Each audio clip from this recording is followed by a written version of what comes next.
Ami, bukas mo na tapusin yung ginagawa mo. Paghapon ka naglalako ng paninda mo pampaganda. Lahat ito ginagawa para sa'yo ni Mama, no? Ay! Ayan na! Tingnan mo sa labas! Ay! Ay! Dito na! Ayan na! Dito mo! Ay!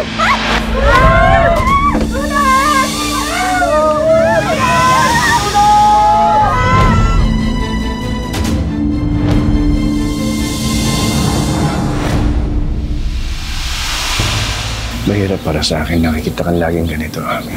Aanin ko lahat ng narating ko. Hanggang ngayon, hindi ko pa rin nakikita si Amelia. Hindi ako titigil hanggat hindi ko nakikita si Amelia. Di ko sinasabi na kalimutan mo ang paghahanap sa anak mo.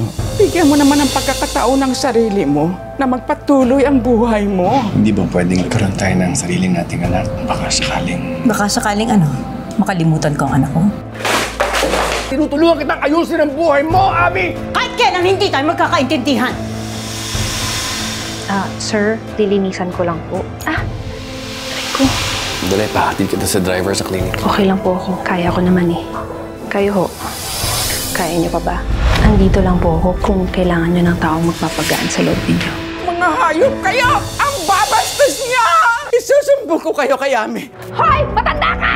Hindi ikaw ang sisira sa mga plano ko.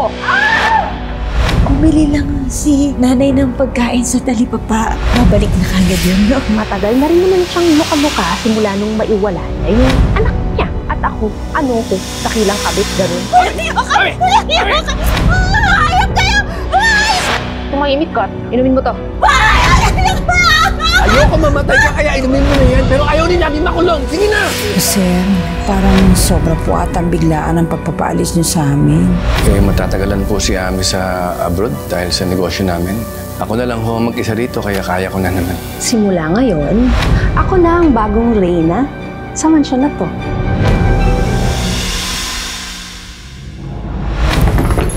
Yan, ate ko yung aalagaan mo. Dinala na namin sa mental yan, kaya lang nananakit kasi ng ibang pasyente. Basta gawin mo lang ang trabaho mo. Walang tanong-tanong. Magandang araw po. Ano?